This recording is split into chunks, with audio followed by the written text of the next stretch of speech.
This is what we're making today: Tonkatsu with Black Cheese Fondue.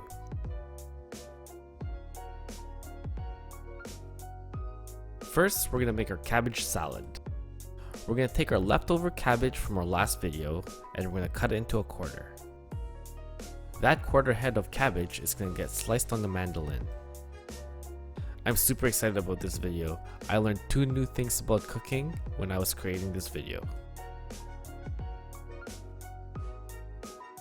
This is black garlic. This takes weeks to make. There are multiple ways to make this, but I didn't have that kind of time. So I just went to Gourmet Warehouse here in Vancouver, BC.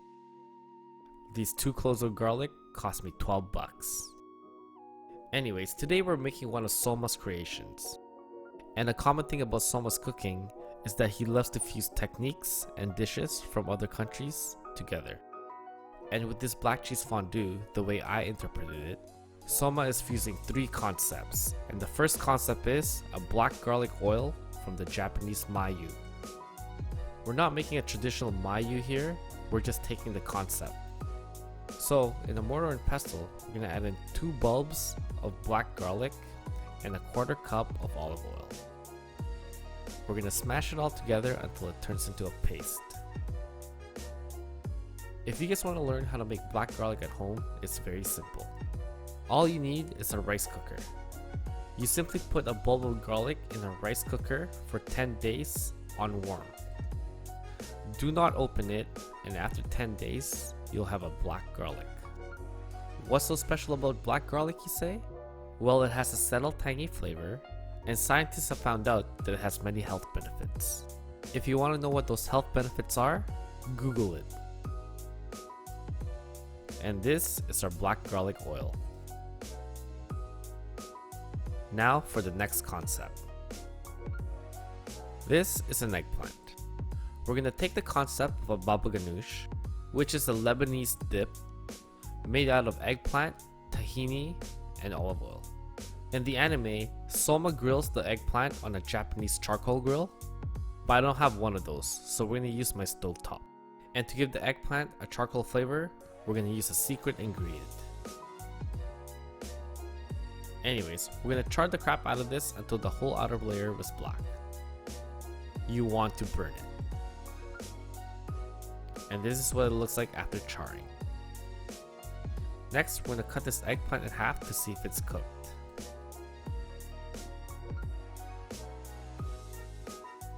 As you can see, it's still slightly raw. The middle is still a little white. We're going to put it in the oven for another 5 minutes at 350 degrees Fahrenheit until the eggplant shrivels up. Once it's cooked, we're going to extract the meat and get rid of its skin. You don't want to use the charred skin because first it's bitter as crap and it's not healthy for you. If you guys want to know what a baba ganoush is, YouTube it. And again guys, we're not actually making a baba ganoush, we're just taking the concept of it. The eggplant is in this dip to fuse the flavors together. You should get about 2 tablespoons of meat from that half an eggplant.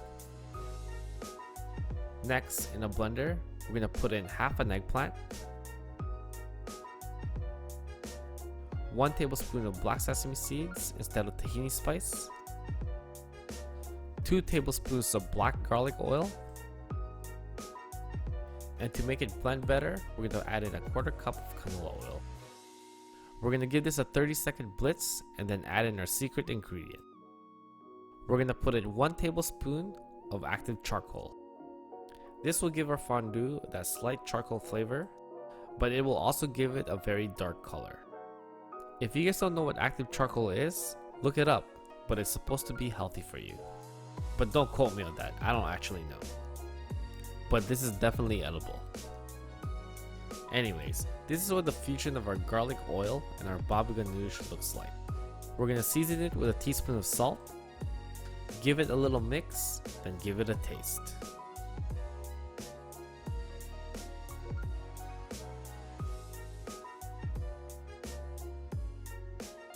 That's interesting. Okay, next we're going to make the cheese fondue. In a pot, we're going to put in a cup of fondue mix. I didn't make my own fondue because it just costs too much money to buy cheese that I'm not going to use again.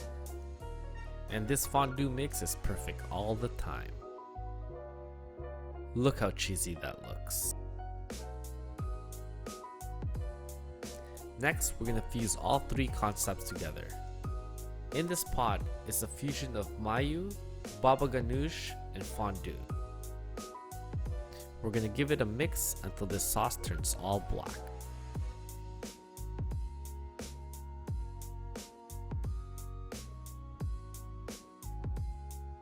Once it turns black, we're gonna set it aside and make our tonkatsu.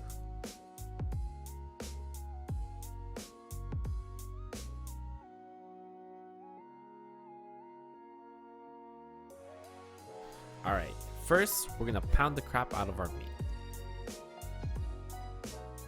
We want to get this meat down to about half an inch. While I pound my meat, this is why I remind you to smash that like button and hit the notification bells for new videos. And if you really like what you see, hit the subscribe button. It's in the bottom right of your screen. Alright guys, it's very important to get this tonkatsu to the right thickness. The last video I made, the tonkatsu was still too thick, so the outer layer was slightly burnt. Anyways, we're gonna season the crap out of our meat and then get it ready for breading.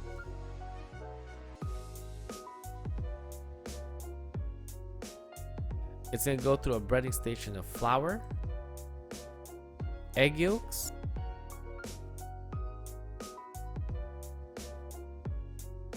and panko.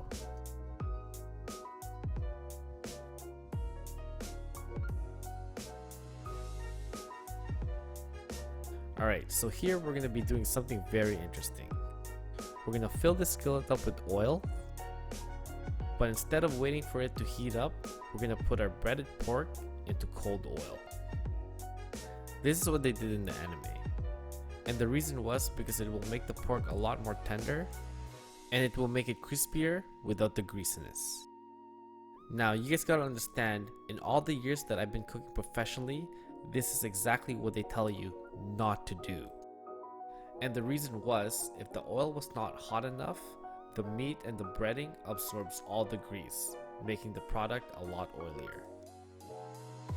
But surprisingly enough guys, Food Wars was right again. Which continues to shock me because the techniques and concepts that Food Wars use actually work in real life. Anyways, this whole cooking process from beginning to end took about 8 minutes. I flipped this tonkatsu about 3 times now, just making sure that it evenly browns. And I'm continuously basting the top for the same reason. After 8 minutes, we're gonna pull out and we're gonna let the meat rest.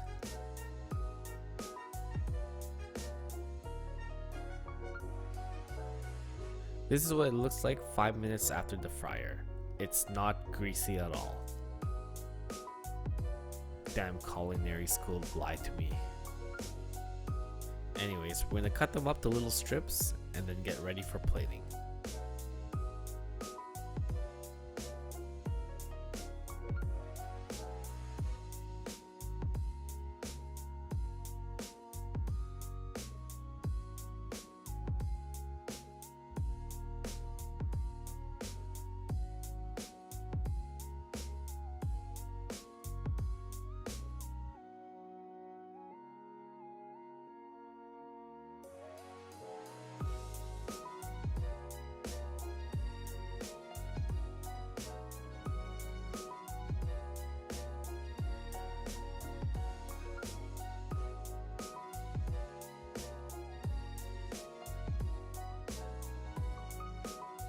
This is reality, and this is anime.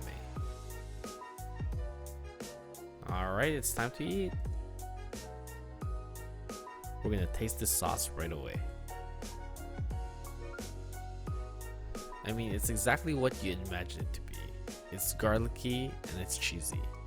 There's a slight hint of charcoal because of the active charcoal. In terms of the eggplant, I can't really taste it. I feel like the garlic and the cheese just completely overpowered it. Overall, it's a pretty good dish, but there was a lot of work that went into the sauce. But if I was to compare this dish to Saiba's dish, which was the creme chantilly, which was made from my last video, Saiba's dish was definitely superior. Anyways, if you guys like what you see, hit the like button, and if you guys have any suggestions on what I should cook next, please post in the comments below, and don't forget to subscribe.